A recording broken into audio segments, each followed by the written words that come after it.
out of Sacramento, California. Woo! What you gonna do? Better.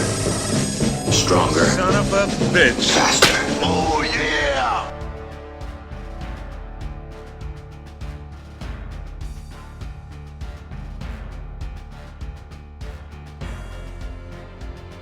Graham crackers. Graham crackers. So it's like, the question is this, and for anybody out there listening, are you recording? Yeah, it's on. Because this is going to be good stuff. This is the thing. So I was just talking to Russell about like what foods. This is based on the Are You Garbage podcast, which is a great podcast. Hilarious, by the where way. they just ask like stupid questions, and they were talking about food, and then like what? Then Russell, I made Russell listen to it. And it was like torture to him. Suggested. Yeah. As a friend. Yeah, as a friend, because I thought it was funny because they were talking about all these foods that I used to eat. And I was just saying to Russell, it would take a lot to get me to eat a bag of Doritos. And he said he would fold like a... House of cards. Like a house of cards. Yeah. So for me, the thing is like, if it was candy, like I'm a candy freak. I like sugary candies. So if it was like anything like sweet, like if you had a bunch of Sour Patch Kids and you had a bunch of stuff like that. And it depends on the time of day. Like in the middle of the day, you can't get me with anything, I don't think. Like there's nothing midday at noon that you could nail me with. Oh, exactly. Nothing. I'm ironclad. I am at rock 11 solid. a.m. Ironclad. Hit me up around 8 o'clock, I'll get weaker. You hit me up around 10 and I'm not sleeping good that day, Yes. you'll nail me. Well, I've often I went through a phase where I started speculating, was that late night binge my body asking for an insulin dump so I would go into food coma and fall asleep. You know what? A lot of times, what actually can cure a lot of food cravings is just salt. So if you have something like salty, like you like cheese, right? We were just talking about. I can eat that Sharp pizza bread cheese all day, which is just cheese. Doesn't have any pizza or bread in it. And they sell that at Trader Joe's now. I think they have. They're cranking that out over there. But stuff like that, like something salty at night, might cure that craving. You know, salty with like protein or something, like even like a little piece of steak or whatever, like, or just simply having like an electrolyte drink, like an Element or something like that, at night may kill off the other cravings, which is weird. Yeah, what is something like? Could you have a diet root beer, and it's no caffeine, right? So you're not Well, stimulating yourself. a great thing that Jeff Whitmer taught me is you have a diet root beer and you pour a little cream soda in it, and it tastes like a root beer float. I mean, not cream soda, a little bit of heavy cream. Yeah, well, I don't know what I'm talking about. So a little bit of heavy cream, and he said that he doesn't have any scientific proof of this, but he heard from somebody that it turns off your ghrelin, which is like your hunger hormone. It like helps shut it off. But he's like, I don't have any proof that it actually does that. It just seems to be like that. It's like sweet, it's carbonated, and it's fatty, and those things sort of take care of the craving. I wonder if you made like a home slushy. That make a home slushy. That They just put ice in it. yeah, but the kind of like, how would you make that? Just blender up a few cubes of ice and. You know what would probably be really good? This is going to sound fat, but it'd probably be really good. Is like, like Mark's new protein tastes like vanilla ice cream. So a scoop of that protein, like a scoop of that protein might be a better option in like a root beer, but maybe just swirled up. Like if you blended it, right? Like a root beer would go. What if you took one of those no carb like Snackums pudding cups? Yeah. Blended it all together, put some of the protein, put some of Mark's protein shake in there, and then cream and diet. I don't know about these Snackum sugar cup. No, I showed it to you once before, and you were really happy about it. I showed you that's the way Ryan would take Mark's protein milk because it's hard to get Ryan to get enough protein. Yeah. And he would take mix it in a pudding. He would mix it in a sugar-free, like a diabetic, you know. Oh, like a Jello pudding, but it's like sugar-free. Yeah. Yeah, I never see those on the shelf. Like, are they in the store? Can you get them? At the stores I go to, you go to kind of go to bougie stores though. You know that, right? No, I go to Nugget. That's bougie. But it's not bougie. It's like literally the only store in my. There's two Nuggets in Davis. So maybe the whole town's bougie. That's a bougie town. I mean, like Davis is a bougie town. Well, put it this way: it's not that bougie because there was a Whole Foods there and that shut down. Okay, well, COVID was hard on Yeah, people, bro. it was before COVID. Sorry. I think it was the COVID. the area doesn't. So, what foods would get you? Like, what's a Oh. like? What if you could go back to just being old Russell? What was the things that would Okay. would get you the most? First and foremost, and it's dead, but grandma's spaghetti. Yeah, The recipe died. Rest in peace, grandma. Rest in peace. The recipe died with her, but she was old school. She would make her sauce, even though she was British, still her sauce.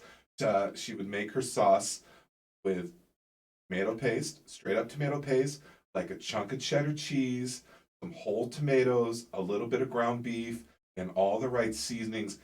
That pot on the stove would simmer all long, and then she would just basically, at the end of the night, pour it into like this yeah. big container of Tupperware, and inevitably in the bottom of the fridge somewhere, a big container of already cooked leftover spaghettis, and eventually I My would go find grandmother is from Sicily, and she made Okay. the best big ziti ever. Oh, She made like great lasagna. Like when I was a Yeah. kid, I don't know about now. I haven't had it in so long, and I only used to love it from my grandmother. But like if it was my birthday, and she'd be like, "Honey, what do you want for your birthday?" And I'd just say lasagna. That would be like, oh, of course she would always buy a present, but that was all I ever wanted was like her to make me lasagna because it was Yeah. so damn good. And now I don't even know if I like. I don't know if I would like any other lasagna. I just remember hers, and I remember like the next day. Usually I don't like leftovers, but leftovers with the pasta sometimes pretty damn. yeah, really good. And she wouldn't blend them. She was a believer if you put the spaghetti noodles in with the sauce, it wouldn't keep them separated. There is a pizza place in Hermosa Beach, and that's where Mark met Andy's wife, working at Sharky's. Okay. And every day we'd work at Sharky's, and I actually dated the girl that used to work in this pizza place called Paisano's Pizza. And Paisano's Pizza was amazing, and they had ziti pizza. It's incredible. So it's like you ever have like white pizza? Round Table has a fantastic white pizza. Yeah. So this was like a white pizza, but then it had like baked ziti like on it, and it sounds weird. It sounds like the weirdest thing to have pasta on pizza, but it's like ricotta cheese Yeah. and pasta Yeah. and sauce Yeah. on a pizza crust. Yeah. That's like a New York style pizza crust, Yeah. and that would be something like if somebody brought it here right now, you might be able to get me with. It's like you're only gonna when do you get ziti pizza? Right. You know what I mean? Like it's you got to do it. I mean, so it's interesting. To your point, I have long made like you've heard about the hall pass concept. Uh-huh. I've long conceptualized. I'm going to give myself a hall pass for pizza on Super Bowl Sunday. That is going to be my annual. I get to eat all the pizza as much as I want. And this Super Bowl, I had no desire. Really? No desire for it. I got a bunch of jerky, and I mean, I'm gonna eventually level up and start going for the carnivore crisp. But I got a bunch of jerky. It was low sugar. It wasn't crazy. I looked at it. It was the peppercorn kind, and I just went to town. I've become a butcher hobbyist. I've been getting these untrimmed tri-tips because they're so much cheaper. And I got a decent knife. It's not a chef's knife, but it's like a corner iron knife. It's like a decent medium grade knife. It's still sharp as shit. And I trim that thing. I take everything. How off of much it. cheaper are they? So in Safeway, it's like $11.99. I think I know where you're going with this. I've considered it. It's $11.99 for You're thinking, did you figure in for the fat that you cut off? Exactly. Because if you cut off half of it, right. it better be half price. Exactly, and it does. It works out. It's $11.99 per pound untrimmed and $4.99 per pound trimmed. So I'm figuring it's probably middling out to. I'm guessing $9.99. I haven't busted out the scale. Yeah. Because it's still it's a thick back of fat on the back of it, and then it wraps around real side bait. There's no way that's 50% of the volume. It may be 15%. Now, do you a have to quarter trim all percent. that fat off, or can you leave like a nice little grizzle? So I think you could, but I am finding I'm really enjoying trimming it down to just the meat because it just feels. I mean, I haven't found the sweet spot yet. Yeah. I haven't. What found the what sweet I spot find yet. on a carnivore diet, and like the kind of like the diets we do, whether it's 100% carnivore or not, on any of these like low carb diets, what I find is that when I have the best intentions of eating like as much protein as I can and as little fat as I can, and when I have that mindset, sometimes I get too hungry and then I binge. I find myself like going off the diet. But I find that when I satiate myself and have like just have more fat, like not extra fat, just have ample fat. Right. I seem to do better. I don't know if you noticed that yourself. Okay, so this is what I've like. You remember what happened a couple weeks ago when I messaged you and I was like, my wife ate your meat. My meat, and I was so irritated. That's why I brought you a ribeye. I was so irritated at her for it, and then I was like, well, this is stupid. I mean, I want to bring her in. She's wanting to up. She wants to, the power of protein leveraging, the Bell Bro system to lose weight and live a healthy life, right? And I was like, okay, well then we have to just know that I have to always have 2 tri-tips. I don't like if I cook a pack of hot dogs, I know I can have 3 and she can have 1, and that works. When it comes to tri-tips, I need to cook 2 tri-tips because that needs to be enough for a meal and then enough for me to have leftovers the next meal. Yeah. Now that we're bringing Ryan on board, Ryan's starting to find he really likes tri-tip too. I have a nice, it's the smallest Traeger you can buy, but it fits 3 tri-tips perfect. And now what I'm doing is I am just cooking 3 tri-tips at a time on a Traeger, and then I'm good with meat for a couple of days. Yeah. And I'm eliminating the scarcity issue. Like there's something about when you feel like a certain sense of scarcity kicks in, like these primal vibes in your head, I think. And I was just thinking about this, like this is helping me like overcome my obesity. Yeah. Just learning like the tricks of how to do the diet successfully for me and my family. It's just wild how actually effective those little like tricks are. I forget how lucky I am to have like Piedmontese sponsor. I know we've done a lot for them as well, so it's we scratch each other's back in a way. But I'm really lucky to have that because I'm kind of a big piece of shit when it comes to food prep. As far as like I'm the type of person, I'm like picky. Like I don't like leftovers normally. Yeah. Like leftover ziti from my grandmother. That's about all I would eat leftover. I don't like pre-cooked meat. Yeah. For some reason, I don't know why. I'm not good at it. Like I've never been a fan. Like even if I go to a nice steakhouse and we have that leftover like the next day, I don't want to eat it. Right. I'll eat it like warm when it cools down on its own, and I bring it home at night or whatever. I might eat it then. But the next day after it's refrigerated, I'm not good at it. I don't like it, so I like to cook all my stuff fresh, which is a hassle. It serves 2 purposes though. It keeps you away from a lot of things because it's not like I'll just grab this leftovers and do whatever. So it keeps me from overeating, but at the same time, like it can cause a problem where like sometimes I don't feel like cooking. I don't feel like cooking can be it's stupid though. Big driver though. It's really stupid because for me cooking with like a foodie grill, it's actually really easy. It is, but also I wonder how much does like I know this is a little off subject, but when my ankle or like I was telling you last week, I was really dealing with a lot of when it just hurts to get off the couch. Yeah, all those things just weigh you down. That's my whole goal this year, and hopefully it's like a goal of yours too. Is like it's not hurt anymore, right? So I've lifted all the weights that you could lift in this gym. Right. I've done everything that you can do. There's nothing more I need to prove in a gym as far as like how much I lift, and I'm finally coming to terms with it. And it might sound weird to some people, but when your whole life is associated with strength and bigger, stronger, faster, and being strong, you don't want to be weak. But what I realized is that what Ben Patrick does, he's not weak at all. He's like one of the strongest people I know. To be able to like go down on your knees and then flat to your back and stand back up like that, that takes some strength.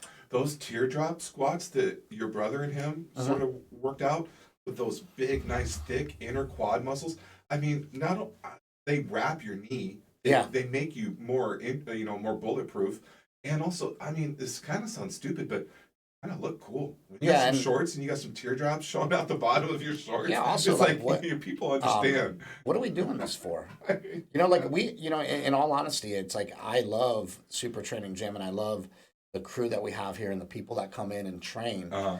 But it does kind of bother me some that a lot of these people are just looking for like strength, like power. Like they're just so focused on powerlifting that they're not necessarily taking care of their bodies all the time. Now, some of them, and I like this, like people like Smokey, he's amazing. Comes in and like really takes care of his body and really trains for strength. And I think like that's more the model we need in this gym for like everybody. But a lot of people are like pressed for time. They're in and they're out. It takes a long time to do those things. So I understand it too. This is how I feel about that. You guys are reaping what you've sowed culture-wise. Yeah. And Mark spent a decade plus being a very focused, I'm going to put as much weight on my shoulders, go all the way down with it, and go all the way up with it. And that is who he cultivated as people that are of the like mindset. But now as you and Mark are shifting your focus, I see, like when I was here Saturday, so many people were doing mobility exercises. Yeah, Many people were in the corner pushing the sled or doing. I think that's the evolution, right? How Yes. like so you want to be what Mark and I have switched to is like we didn't sell out or become pussies. Like we want to be more inclusive in the fitness world. Like the fact that you come in here all the time, it's like amazing to me. Like that's awesome. Mm-hmm. The fact that people like Hottie come in here who lost 190 pounds, that's awesome. The fact that the girl Christine that works at Nugget comes in here and she's like training with all these powerlifters and she's a 37-year-old single woman who like was shy and nervous about training and now wearing like pink spandex to the gym. Like to me that's cool. Like okay, she's feeling herself. Like I like seeing people move along and progress. And if we want to be more inclusive and we want to get more people in here, we can just get more people moving, right? That's what Jack LaLanne did. We used to make fun of stuff like that. Now I think we're realizing like, yeah, this is really about getting everybody involved. How do we get everybody involved? How do we make everybody feel good? Like, really, so what makes people feel good? Drugs and food. What if we can make the gym feel good? Well, we'll get a lot of people in here, right? Like, if you make it like drugs and food, I mean, it really is as powerful as both of those things, and sort of change the world and change the way people look at it. Look at this weekend. I saw at least two different groups of. I saw a guy leading a few men into some workout routines, and then I saw a woman leading some women in a workout routine. Like there are people coming here, and they are absolutely addressing mobility. They're absolutely addressing, some core body movements that I think people have lost. And one of the guys that was here, he was a big boy. Yeah, he was my size, maybe my size plus. Yeah, and I loved it. I saw him getting it. He dealt with the same issue I dealt with. One time I was at. Chris, I'm at Planet Fitness. I'm at Planet Fitness, Fat Boy Gym Inc. Yeah. And they're on every Planet Fitness I've ever been to, their lat pull down bench is about 6 inches past the leg trapping. So when you're a normal sized person, I guess those 6 inches is plenty of room to sort of fit in there. Drop your. Well, you not just have to fit in. You got to like drop your ass and slide in there when you're a big guy. And I remember one time, and what you kind of need is you can't reach, can't sit and reach and grab it. So you have to grab the weight. And what I usually have to do is I have to kind of counterbalance the weight to sort of swing in a little bit. I mean, as odd as it sounds. And one time I was at Planet Fitness with my brother, and I guess he was just doing a warm-up set. I had no idea he only had like 30 pounds on the rack. So I go to pull, and there's no counterbalance, and I fall on my ass right there. I want to ask you a question. I want you to be honest, because I think this is like a big deal for a lot of people, and a lot of people can probably relate to you. But like, how do you feel when you walk into a gym? Like a gym that you don't know anybody at, like a brand new gym, you're in a different town. I mean, it's a gut check. It's a reality check. Yeah, it's a reality check. And sometimes reality checks are uncomfortable. Yeah, but you have to just sort of hold on to. You had to do get in the right mindset to get yourself there, and just go there and do work. Once upon a time, I used to, even when I was like 360. I'm 35 and I'm 360, or maybe I was closer to 320 and I'm closer to 30. And I used to sort of love the fact that I could get on the elliptical machine fucking outwork everybody in that gym. Yeah. And get my heart rate up to, 180 and hold 180 and just wow. I mean, I was kind of proud of the fact I'm like, yeah, I'm a big boy, but I'm a big boy that can move. And I kind of enjoyed having the ability to output, but eventually my body started I started getting a little older and my body started breaking down. I couldn't handle that. And that's when things got very bad for me, is when I could no longer, when I had to start just have to exercise so mildly now. Yeah. Everything is just mild. And sometimes it's heartbreaking. It's interesting to me that like Planet Fitness, they have these like signs and they're like, we're a judgment-free zone. But if you lift too much weight, you can't be in here. Yeah. Well, that's a judgment.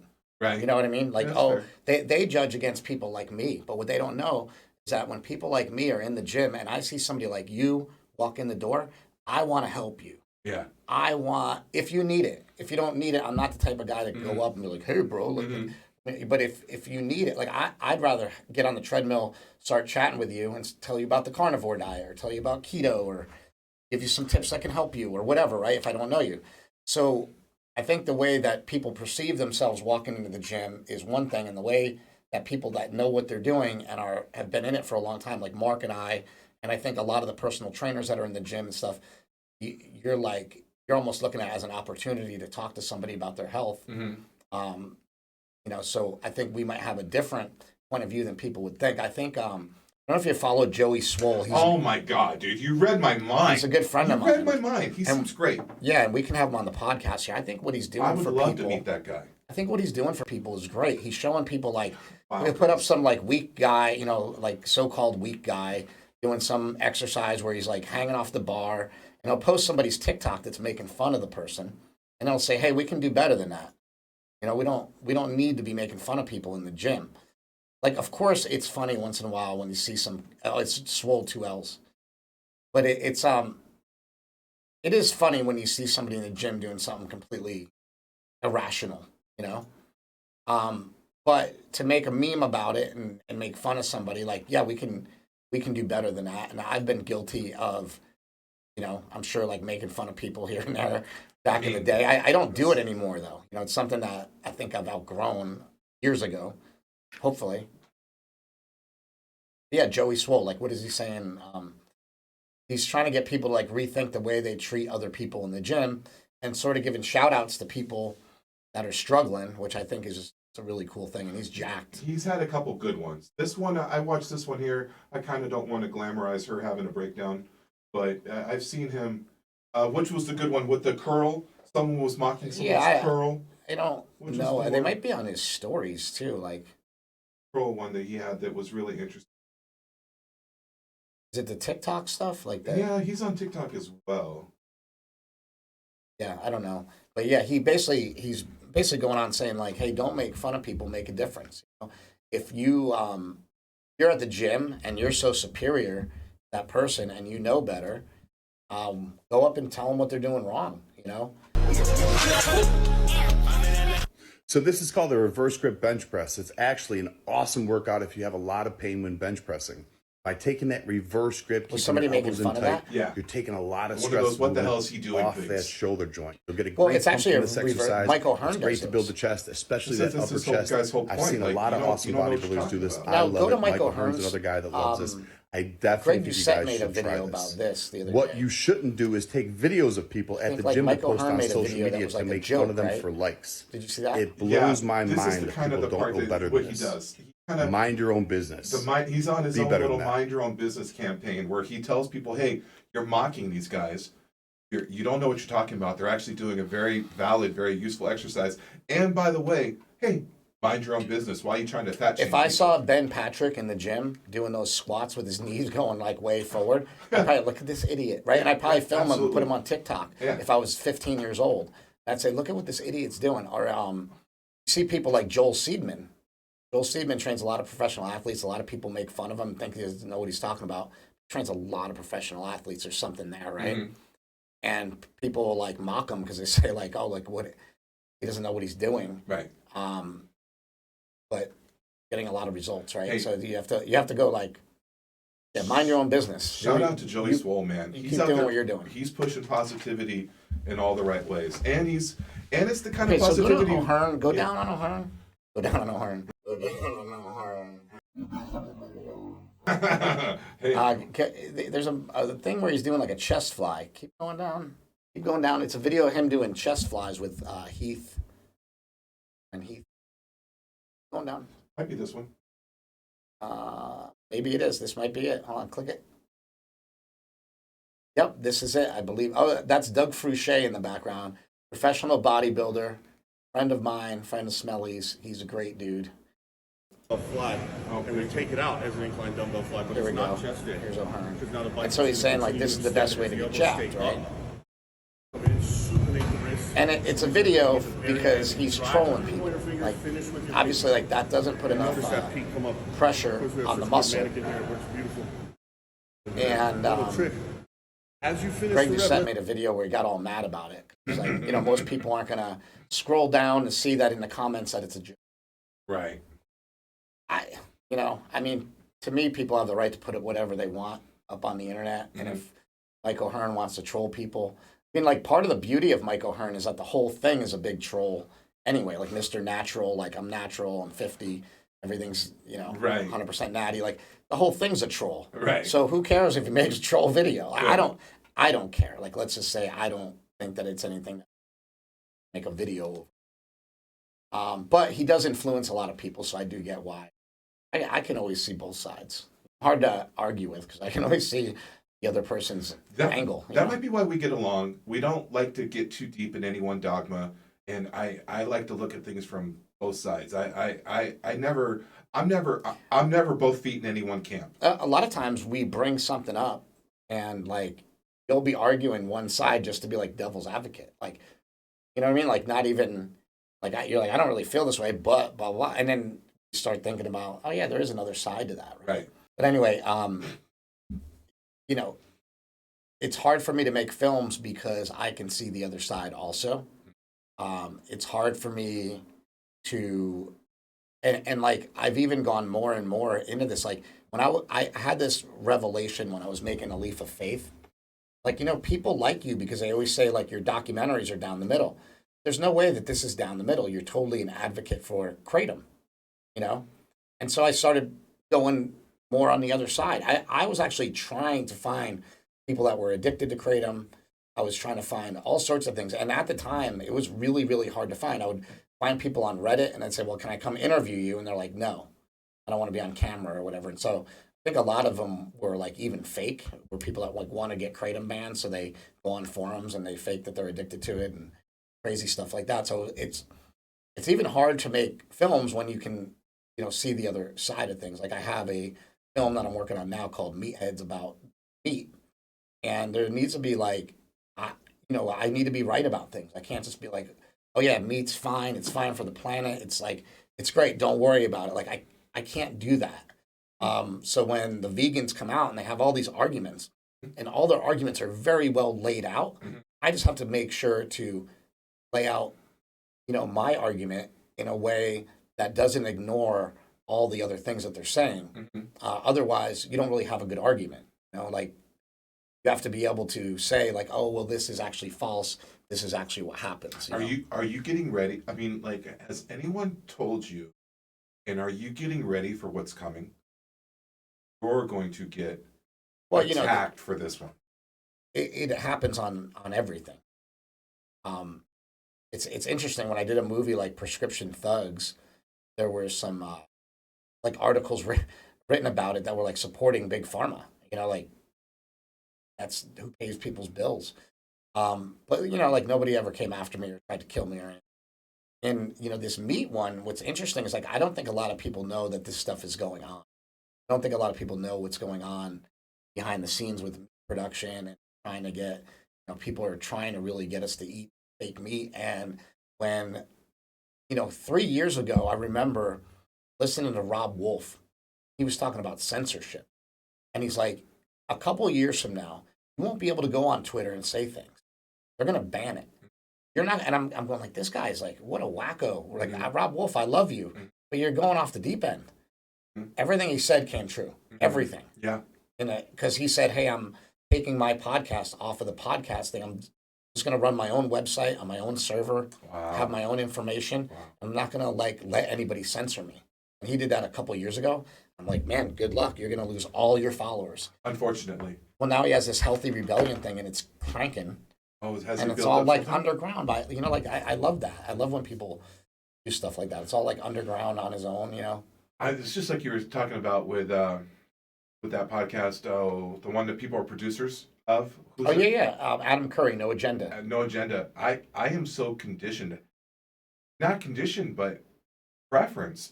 I like to listen to my podcast through YouTube, and the fact that he doesn't even have like an audio only upload Makes it hard. It's an inconvenience that I wish didn't exist, But I was thinking I need to start kind of diversifying, getting used to plugging into the occasional Rumble video or the occasional. What's interesting about iTunes. Adam Curry that hasn't caught on yet, though, and this is what we're going to have. We're going to have the Joe Rogan Podcast Network. And it might be Rogan's podcast. It might be Rogan, Fighter, and the Kid. It might be a bunch of people come with him. But we're going to have an app that on your phone that's not Spotify, that's Joe Rogan. If it's And not, he if owns it's it. not canceled, right? iTunes might cancel it. That's what I'm saying. So then like, how would even, like, that's another thing is going to be, is like, is Apple and Android always, like, can we beat censorship? Is there any way to beat it? Well, I know there's like. Because then what do you do? Create your own phone? Well, Like, you have to create your own thing? Like, here's an odd example. This is an odd example. Disclaimer, I wasn't always a pothead. I started using cannabis pretty regularly about 5 years ago because I just finally realized it's the most effective way to deal with my anxiety. And I'm actually a better parent, better human, better husband when I'm not having sweat pour down the back of my neck and I'm hair triggered on having a stress out thing at any moment. But I bought one of these little devices, and this one I don't use all the time, but it's called a Puffco. And the Puffco app is not allowed on Apple. It's allowed on Android, but not allowed on Apple. And I don't know how they do it. what does Puffco do? It's an electric dab, so it's pretty strong. It's a pretty strong. It's an app in your phone? So they use they're using a homepage web browser interface. Somehow, I just saved some web browser page to my phone, and it's not an actual app, but it functions as an app. It's somehow that browser goes through my Bluetooth and connects to the Puffco, and I turn my Puffco on and off through a browser on my phone. What is a Puffco, though? It's an you're electric confusing bong. me. It's an electric bong. And it needs an app to function, though? It doesn't, but it functions a lot better. It does have a single button. If you learn how to use the single button, you can use the single button. 2 taps on, 3 taps off. Yeah. I don't know how to use it. I use it through an app on my phone, and What I a can weird set the thing that you have temperature. an app for a bong. I know, but you can set the temperature. It's like you can sous set vide. Oh my god, it is. It's like the sous vide app. It's the sous vide of getting high. Yeah. It really is the sous vide of getting high. Yeah, because like the sous vide, like you can turn it on from like, I can turn it on from here if I have water in the pot and the thing's set up. And disclaimer, dabs are very strong. That's not like something I use every day, maybe not even every week. Yeah, But dab once will every blow month your or head two, off. I pull out the Puffco and it's a party. The kids are in bed and I just want to relax and listen to some music. It's a party and I have a great time with it. And I don't feel any guilt about that. Yeah, so that's what I'm saying is like censorship is interesting because it keep going up to the form where we saw like, okay, well, I'll just create Parler instead of Twitter. And then Parler just gets pulled off of like, for whatever reason, gets pulled off like Amazon, I think was the server. Right. So are we ever going to be able to get around all that? Like, does anybody like Adam Curry, eventually he's got to run into somebody, right? That's got control. See, this is and you talk about the power of private business and the power of electronic speech isn't free speech. You can still say what you want to say in your living room, and you don't seem to have much, from what we've talked about, you don't seem to have much grievances over private companies taking people off their platforms. But I think the problem is we're getting into some sort of like technical. I do have a problem with them taking people off. I should be clear about that. Well, I don't think you agree with it, but I think you think they have the right to do it. Is that our good Yeah, articulation? like exactly. It's like the way it's been set up, like legally. If you're looking at it like from like more of a legal standpoint, and not do I favor it or not, or if you're looking for like a legal standpoint, like yeah, they kind of have the right to, like hey, you can't do that in here. It just sort of seems like we're getting this technical oligarchy, and just like Well, how the problem is who's right and who's wrong. Like who's judging what? That's the problem. Is it's not consistent. right, it's not, it's biased towards the prevailing culture, and that's why we're supposed to have a constitution to Well, fight it's against the winds. Even of prevailing worse, it's culture. biased towards the people that are running it. Right. That's Yeah. all it is. Yeah. It's the people that are running it are on one side and they're very biased towards anything that's going to affect that. And you know what? Like I was going to say that, like with my movies, when I was making A Leap of Faith, I wanted to be the guy that says there's nothing wrong with kratom. Just go take as much as you want, go crazy. But then I started seeing the other side and going Right. like, no, there is another side to this. This could be habit forming. There are some people that have gotten into danger with kratom addiction. Like let's open this up a little bit. Let's be honest about it. Like a lot of people want to say it's not an opioid, it's not a drug. Well, like anything you take for any reason is a drug. Any supplement you take is a drug by definition, and by definition, kratom is an opioid. So you have to like let those things go. So those are just technicalities. That doesn't mean it's bad. And these are hard topics, and we don't live in a society that promotes nuanced discussion. Well, I've actually been taken off of. I've had posts recently from even back as far as 2017 that I promoted kratom, and those have been taken off of Instagram. Huh? Now, I don't get mad that I can't promote it on Instagram, but what I do get mad about is that it's actually 100% legal to sell it, like 100% legal. And that's what I get mad about because turkesterone, this popular supplement that all these kids are taking to gain 4 pounds of muscle in a month and all this stuff, that's not from the food supply. That's not like, oh yeah, like we just took a yam extract and put it Right. in. I mean, it's extracted from yams, supposedly, but like through a big long ass process. I'm talking about kratom's just a crushed leaf, Right. and that's where the nuance gets like screwed up. Is like, why is one allowed but the other one's not? Oh, because the other one competes with opioids. Yes. And we have a fentanyl crisis, and we need to keep that going for some reason. Kratom is a very effective pain reliever and a mildly effective neutral. Well, the side nootropic. effect is euphoria. Yeah, but that's not. That's great. It is great, but you have to. Under recommended dosages on the bottle, you're not getting hit with this big blaze of. Well, that's the problem, right? Recommended dose. Like people that take kratom and abuse kratom take, in my experience, and this is not always true, but the people that get addicted to it or have dependence issues with it take 20 grams or more a day. That's a lot. And they just keep taking it all day, and they'll just keep taking more and more. Now, I actually feel like the certain things like the extracts, for example. The extracts you can do, I feel, and I don't have any scientific, but I feel you could take them more often because they are an extract of one of the alkaloids that's in kratom. And I don't think that those carry the same problems as, like the specific ones that we use at Mind Bowl, I don't think carry the same problem as taking a bunch of the powder, right? But the only way to take a bunch of powder is to buy, like we sell it in capsules. And the reason we sell it in capsules is because you can limit the amount people take. People aren't going to take 30 capsules. Mm-hmm. Maybe they will, but it's rare, Mm-hmm. So people buy these big powder, protein-sized powdered bottles of kratom. Wow. And they're putting in like 10 times the recommended dosage. And then they're wondering why they're having problems with it. I remember like Margaret Cho talking about kratom, going like, that stuff's so disgusting. I used to be addicted to it. I would take like scoops and scoops of it, and I would pour, I'd dump like water in it, and I would just like wash it all down and be this gunky, disgusting mess. And I'd always choke on it, and I'd always throw up when I did it. Like, what are you doing? I mean, she's suffering from her addiction.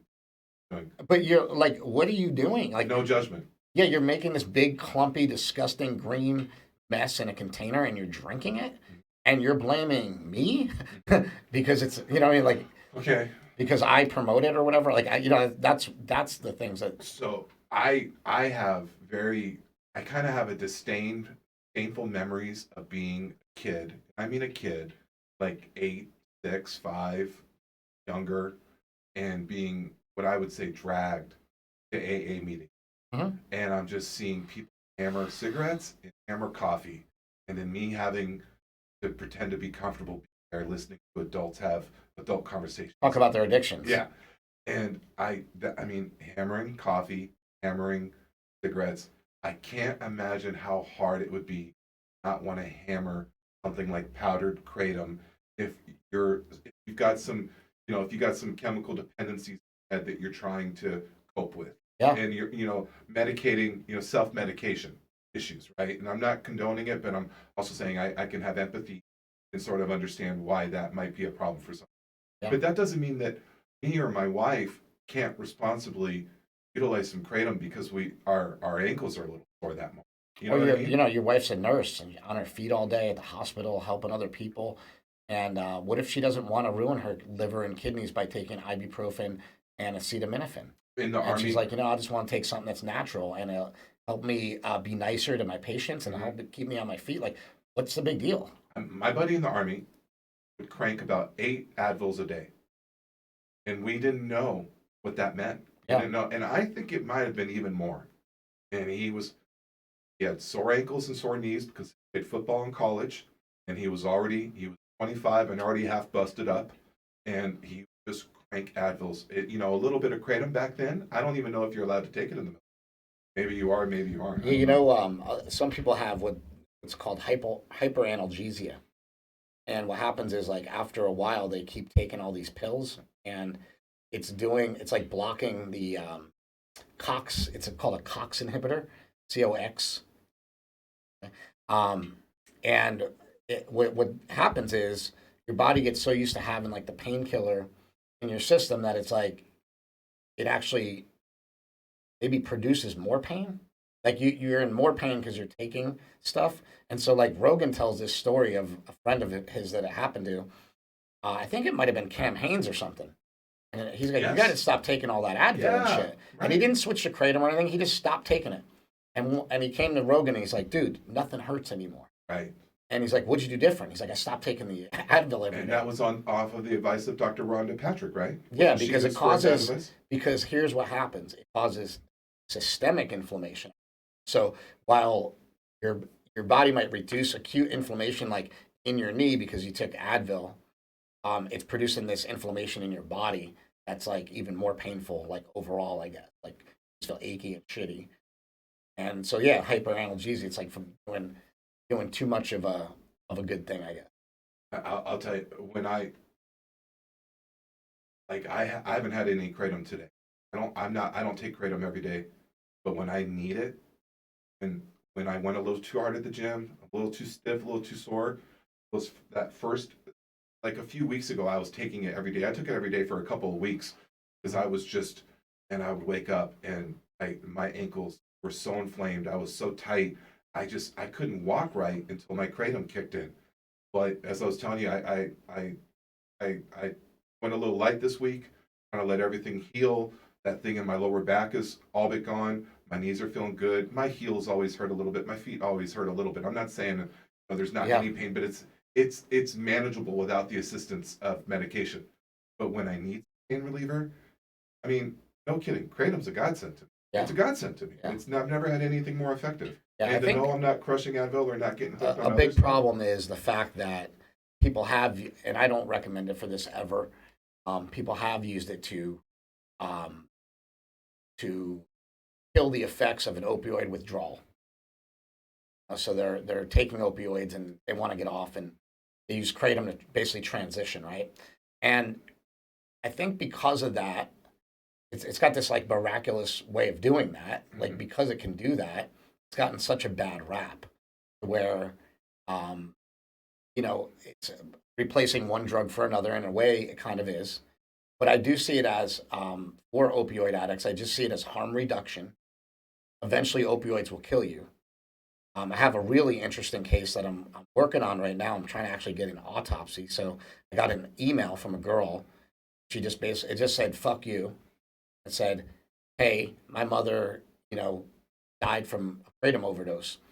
And so I just almost like a wise ass was like, hey, I'm very sorry that happened, but just send me the autopsy and I'll believe it.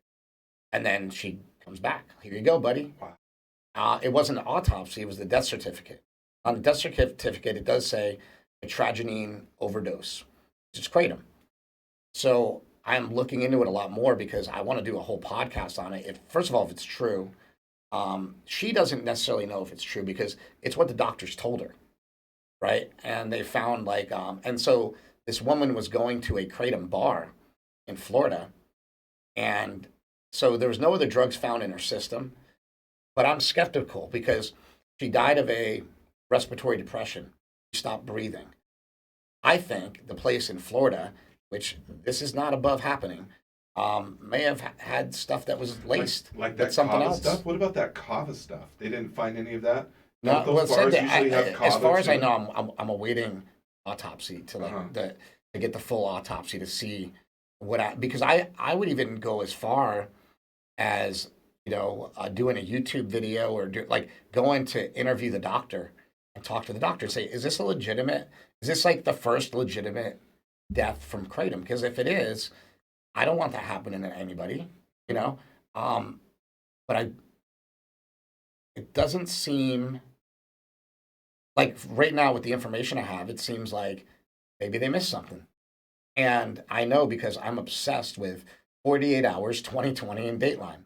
I'm obsessed, and Forensic Files. And me and my dad talk about them all the time.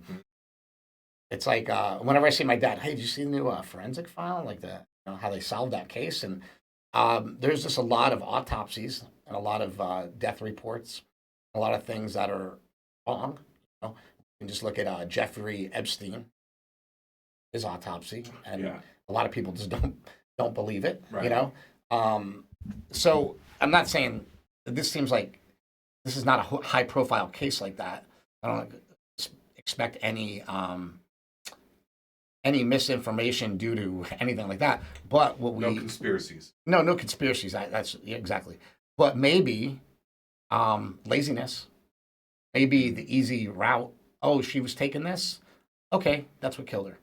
You know what I mean? So, did they do a full autopsy? Did they do a full toxicology? I don't even know. I don't know.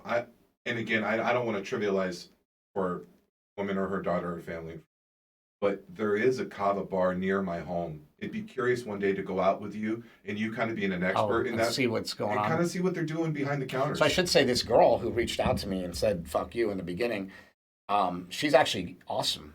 I love talking to her. I've been talking to her on Instagram a bunch just about, what's going on. And it's like, I think she did. I just said, hey, look, if this is legitimate, I want to spread the word. I don't want to trivialize any of this. I want people to know if this is something that could happen and at what point does it happen. You should be very aware of that, right? I just think that there's more to it. And I guess that's it would be good to know what are the danger thresholds of something like that. It can't have too many Tylenols, right? Too many Tylenols and you die, right? And it is an interesting choice though of like something to put on a death certificate, like when there's no real experts in the world on, that specific type of death, like a metragenine toxicity. It's never even been reported in rats. Like when we did when we looked into the rat studies on kratom, they fed rats like 10 times their own body weight in kratom, and they haven't died. So it's like that's how we know it doesn't cause respiratory depression. So if she died from respiratory depression, what I'm saying, the long story short, there was fentanyl in the mixture that was coming from the kava bar, and that should be a gigantic lawsuit. And either way, it should be a gigantic lawsuit anyway, because, so the mother was consuming kratom from a brand, and I'm like, have you tested it? Like, there's a lot to be looked at here, and I think I can even maybe help the family figure it out. But like, you need to test all that kratom, see if there's anything else in it. I mean, that's why I'm trying to think, like, if she died from respiratory depression, did they just assume it was because she was taking kratom and maybe there was fentanyl? But if there's I don't know how you find fentanyl in the blood. I don't know what that process is or what it looks like. Does it look similar to kratom? They're both opioids. Is it a similar thing? And they just assume kratom, because here's the other problem. Mom was an addict in recovery. Mm-hmm. That's the big problem. Like, is it the kratom or is it, the original issue, you know? And we don't know until we get all these reports, and that's that's what I'm going to do, and I'm going to do when I get it, do the right thing and talk about it. I used to think it was good to be like, it's just one person. That's just like, we don't need to worry about it. Shove that under the rug. But even with like steroids, when I did Bigger, Stronger, Faster, I wanted to say, and deaths from anabolic steroids, 0. But if you notice, it says there was 3. Now, the 3 people that died from anabolic steroids in Bigger, Stronger, Faster, and the reason I put 3 is I'm like, people are a lot more apt to believe it if there's a number there. So if I say, deaths from anabolic steroids, 0, it just sounds like one of those pothead, like nobody's died from pot, Right. like it sound, and I don't know if anybody ever has, but like it sounds like a bad argument when I'm like, only 3 people died from steroids and, 10,000 people died from Tylenol. It's like, oh, well, 3, I guess 3 people, yeah, like at least there's something there, right? So I had chose to leave that in there, because I wanted to be, because we actually could explain those 3 deaths. We actually looked into it.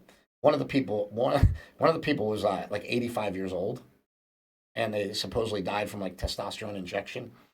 And then like 2 of the other people were like they were like in their 70s, something like that, died of a heart attack shortly after ingestion of testosterone.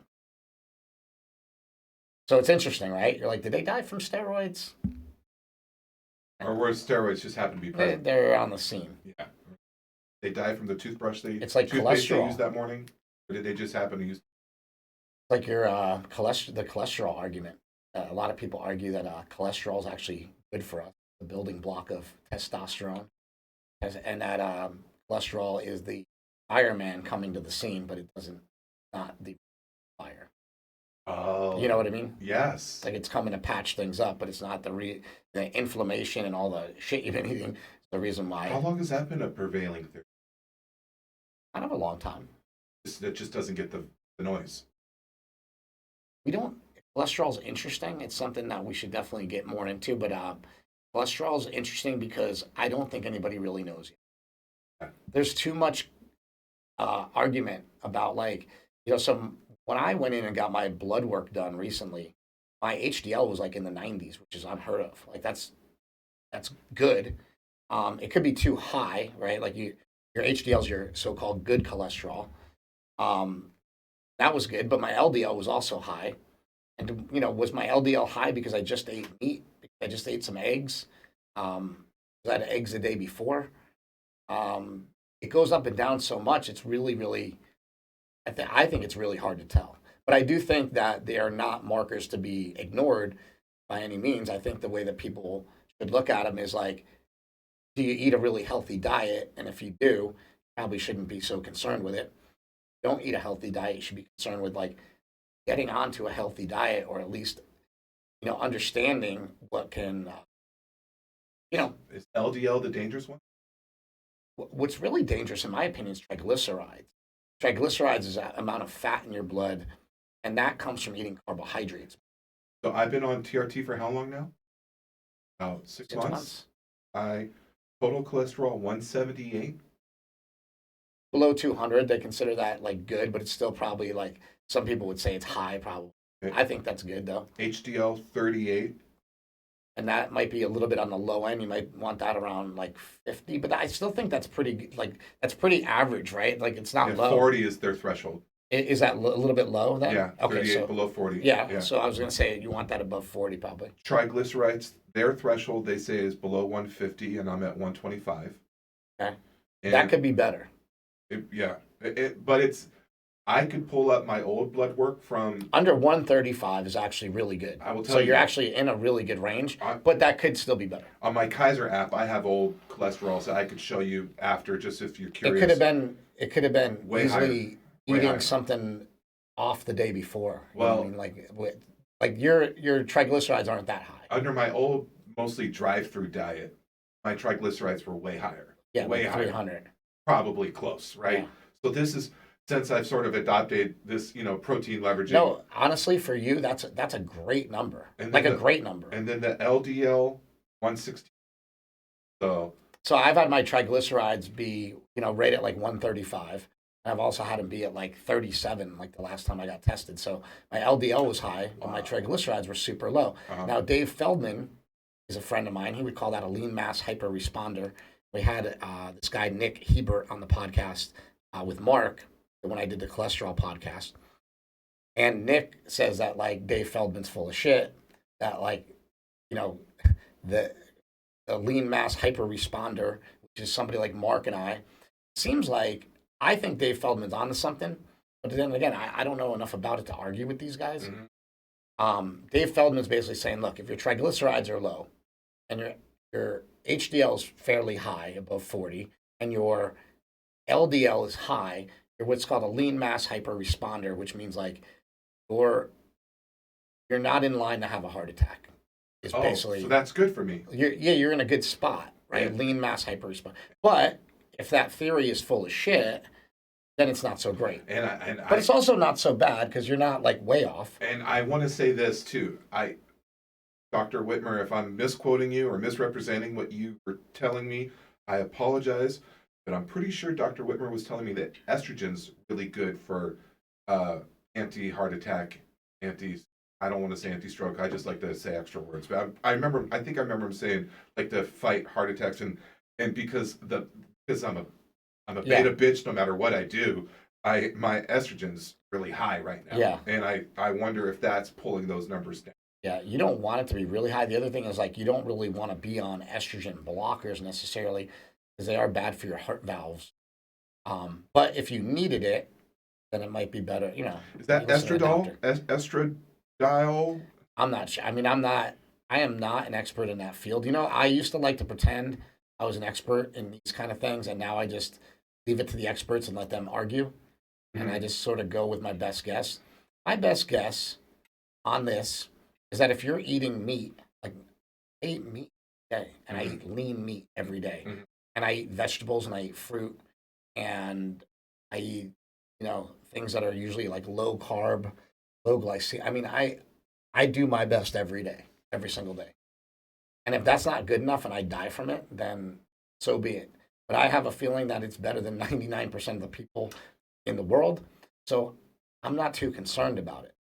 I would be concerned if I was eating this way and my numbers were like that of a diabetic or something, but they're not. The reality is we all go at some point. And I'm not trying to wish anything upon me or anybody else. I'd rather go to a heart attack being lean and mobile and having a good life versus lasting 10 years longer and losing my legs to diabetes and not being able and going blind from type 2 diabetes, or what my wife was telling me about, and I don't know if this is proven science yet. I think it's suspected science.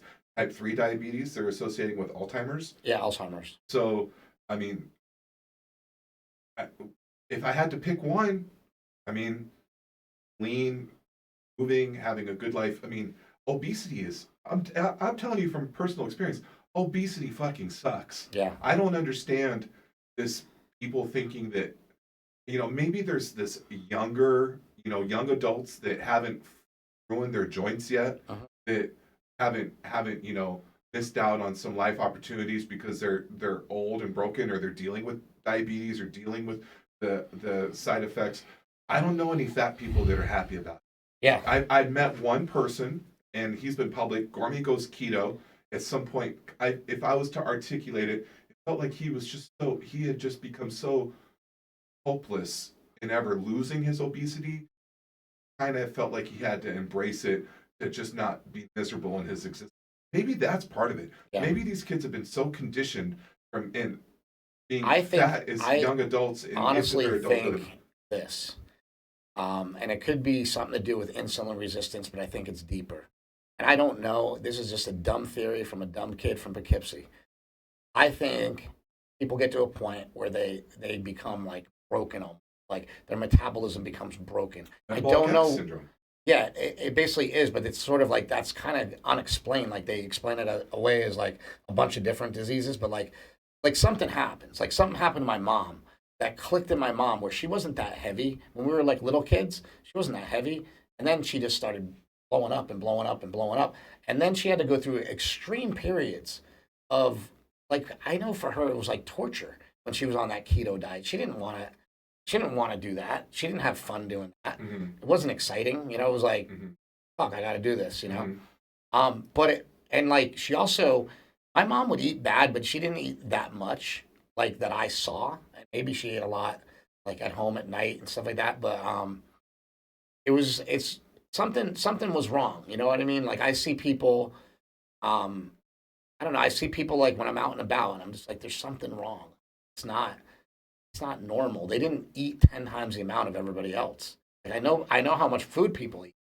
You know what I mean? I don't think it's on Netflix anymore, but there was a documentary on Netflix made a pro meat, less flour, less processed sugar argument.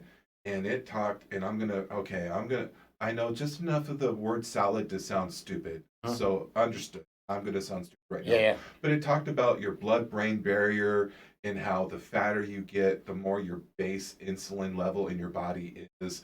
And eventually you get so fat that there's just so much naturally occurring insulin in your system and then if you have any food on top of it, you tip the scale, and it's like eventually you kind of go over this cliff, and it's hard as hell to come back from it.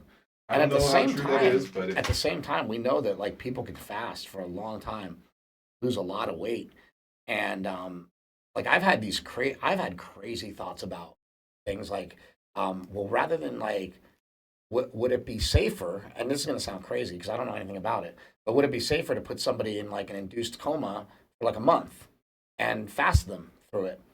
And they lose like 100 pounds, and they come out, like, is that bad for somebody? I don't. I mean, what's worse, walking around with that 100 extra pounds, or, like, I don't know how much you would lose, but if you fasted somebody for 30 days, they would lose pretty significant. Or we come back to this new banana sleeve surgery where they basically, what is that one?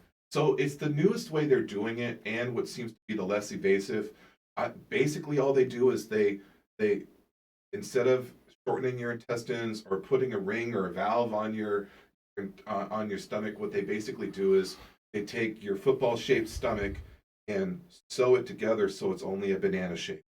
Then just the leftover, it just sort of sits there, and it's no longer accessed. I don't know what that does to your biome or the long-term vitamin digesting capacities, but the sleeve, from last I paid attention to, is the newest and most effective and least harmful way of that surgery. But still, I don't want to have a way. I don't want someone to have to go in and literally surgery. And I'm not shaming anybody that had to do this, and it's been something I've considered. Well, we've seen people, like we talked about last week, Eric. Yeah, absolutely. He did the surgery and it worked out for him, and a lot of people, just doesn't work out for them. Most people eat right through it again because their habits haven't changed, and that's something that, like, if you fasted somebody for a month and they got it that easy and their habits didn't change, that's why I like things like semaglutide, where it'll, over time, I think you won't even notice it, but you just won't have those hunger pangs, and you'll just eat less. And if you, like, I just think if you took something that dropped 50 pounds off you, like, I feel like all you need is a little bit of hope. You need, what do they call it? Like an inch of daylight. You could break free. Like, you're doing so good. You're so conditioned to these kind of diets. You're so conditioned to doing what you need to do. You just veer off the path once in a while. What's that book? I'm just trying to get 1% eat too much. better. Yeah. Like, what's that book that's called? Atomic Habits? There's a book called Run to Daylight. Run to Daylight. Okay. But that's it's basically like you could, I feel like, take off if you had like a little booster, and that's why we got to get Dr. Whitmer. He's been doing the research on semaglutide. They think you're a good candidate for it.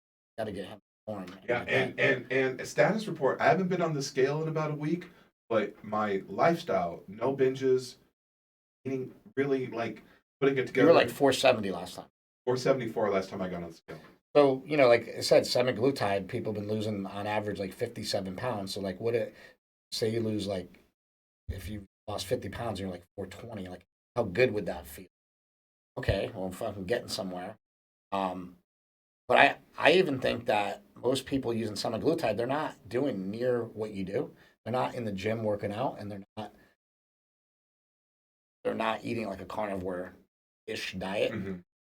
Like, I feel like those two things, like, you're already conditioned. Like, the people that lost all that weight on semaglutide were people that like changed nothing. Oh, by the way, I didn't just have tri-tip over the weekend. I have to tell you this, and I'm kind of sad because I don't want to have it where they're ever ran out. But you remember those pork rinds we had at the football game? Yeah, porking good. My God, I got my variety pack delivered to me off of Amazon. Yeah, I'm gonna have to start ordering direct from them and buy the case. It was the best pork rinds I've ever had. I don't like any other pork rinds. No, because any other pork rinds compared to that is trash. Those pork rinds. Yeah, those are pork you and garbage? Good, Do you eat pork rinds? Yeah. You're trash because you got to try the pork and good ones. the pork and goods.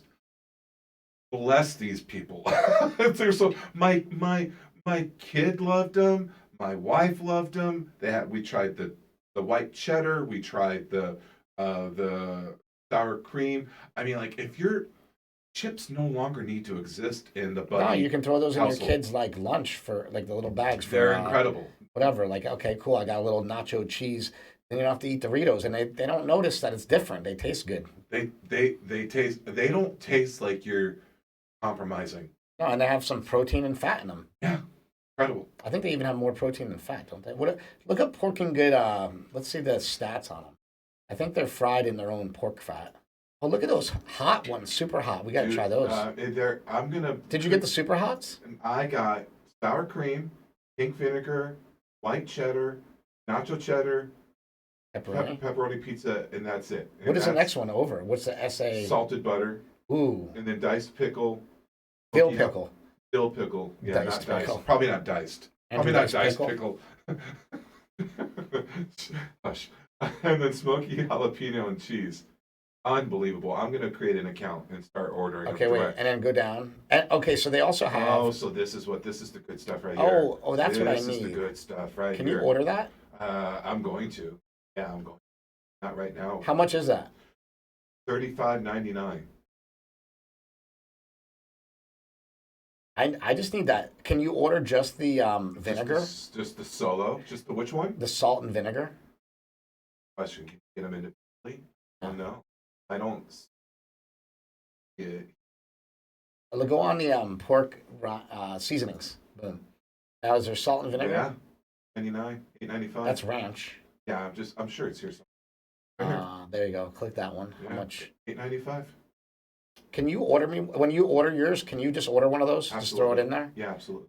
It's bad at ordering. I always forget. I want to get the cheddar. I'll get the variety probably, but I'm sure the cheddar one, the cheddar one was so good. I wonder how the butter. You know what? What is the? That's probably good on stuff too. Click that. Is that the butter salt? Bacon? Oh my god! Wait, click that butter one. But the bacon though. What's the yellow one? Seasoned salt. Oh, seasoned salt. I thought that was the butter. No carbs. Go back. So first of all, anybody watching, if you are still watching this ridiculousness, this is like the best way to stick to your diet is to find some things that are really good. These are amazing pork rinds. Smelly found.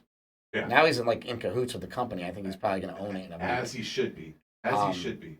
It's an amazing pork rind company. I always thought pork rinds were ghetto. I've hated them. Mark used to eat them like 25 years ago on a keto diet. I'm crunching these roast pork rinds. I'm like, oh, you're so disgusting. How can you eat those things? Mm-hmm. He's like, nah, they're good, And he liked them just the old plain roast ones. I mean, you kind of have to tolerate them. Chicharrones. And then what chicharrones became? We had a guy when we worked at Sharky's and in Hermosa Beach, and he was the cook. And anytime a girl would go by, like we used to work by the bathroom.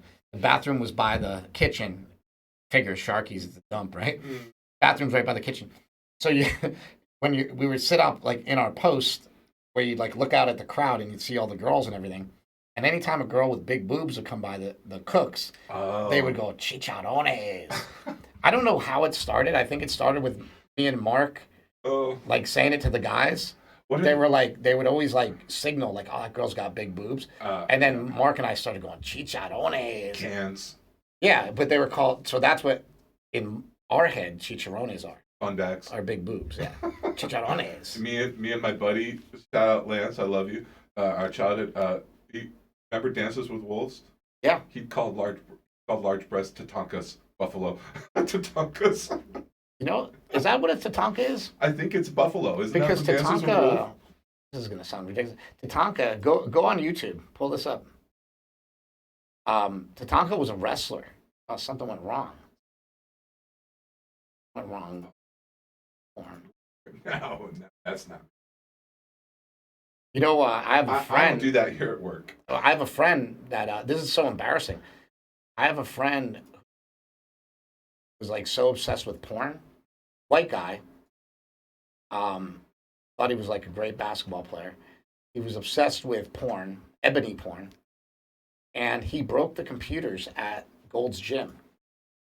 Like all the computers were down one day because Kurt was looking at porn, and he like virused the whole system with like all this BBC stuff. Really? Like Yeah. people came in, their computers are all like frozen on like some porn site. It used to be so, and yeah, that's a whole different conversation for a whole different day. It used to be so difficult, and now it is so easy. Yeah. Yeah. Oh, So- go put Tatanka versus Mike Bell. Oh, okay. Well, first let's But yeah, I think it's Buffalo. From here, this is where. Type it in there. Get the fingers moving. See if it's on here. 'Cause Tatanka, like when you said Tatanka, is it on there? That's Fatu. Well, anyway, my Mad Dog wrestled him. It's in Bigger, Stronger, Faster. He gets thrown out of the ring. Just type in Tatanka WWF. Old. He was like an old. He was like an Indian. Yeah, there's Tatanka. Here we versus- go. Yeah, there he is. Yeah. Yeah, look at him. So this is when you say Tatanka. Doing tapes and watching the Isn't WWF it on funny, Saturday like, what morning. I think of? Like- Fantastic. Where you at, Tom? That That's guy right no, there? that's Ludwig Bordka. He ended up being like a real racist, like in real life. I think WWE like totally disassociated with him, white supremacist. Oh, shame. I'm pretty sure. Look this up. Let's look this up. This is interesting. Now I get off on tangents. There's the Tonka. Go look up Tony Helm. That's that Ludwig Bordka's real name. See if anything comes. A racist. Type it in on Google. I want to say I don't. Maybe I'm totally slandering the guy. Unintentionally. I want to say allegedly. something happened, or maybe that was just his character. Tony Helms, maybe? But Tony Helm, Halm.